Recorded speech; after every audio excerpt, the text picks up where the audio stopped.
L'hypnose est un état de conscience modifié.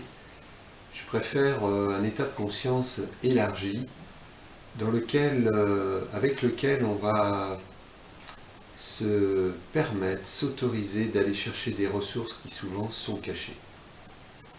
Dans notre quotidien, nous utilisons notre cerveau conscient, celui du raisonnement, qui nous permet l'apprentissage, de réfléchir, et on utilise très peu ce cerveau non conscient. Alors, pour mémoire, ce cerveau non conscient, c'est le cerveau qui gère la créativité, l'intuition, l'imagination, et qui gère aussi nos émotions et tout notre corps. Donc on s'en sert assez peu. En hypnose, avec des techniques particulières, on va pouvoir accéder à cet espace très puissant qu'est le cerveau non conscient.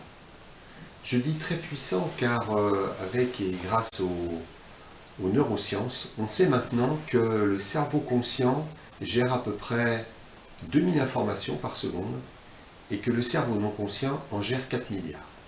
Vous voyez le rapport de force. Donc le cerveau non conscient est très très très puissant.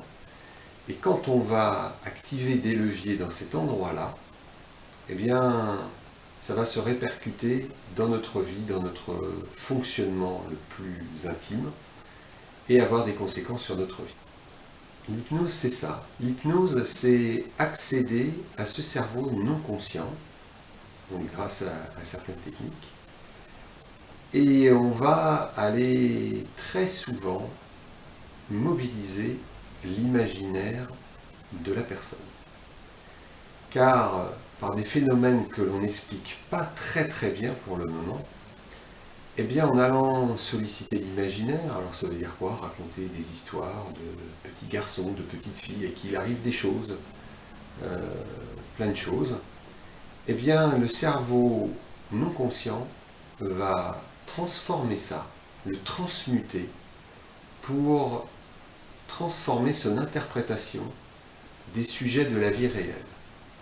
Et le but de l'hypnose, c'est ça, c'est donc d'utiliser, faire appel à l'imaginaire, très très souvent, pour aller modifier le fonctionnement profond de notre cerveau. Et là aussi, je vous le répète, on ne sait pas trop comment ça fonctionne. Ce que l'on sait maintenant aussi, c'est que lorsque une personne est en état de conscience élargie, comme dans le cas de l'hypnose, son cerveau ne fonctionne plus pareil que dans un état conscient normal. Donc il se passe bien quelque chose, c'est bien montré, on le voit clairement sur les images cérébrales, mais qu'est-ce qu'il se passe vraiment au plus profond du cerveau? On n'en a pas trop d'idées.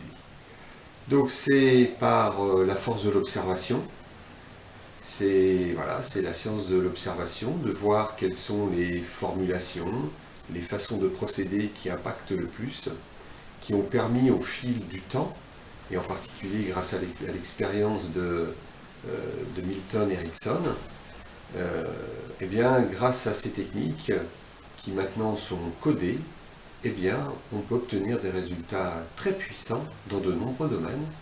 Et je vous parlerai des domaines dans lesquels on peut vraiment agir efficacement grâce à l'hypnose.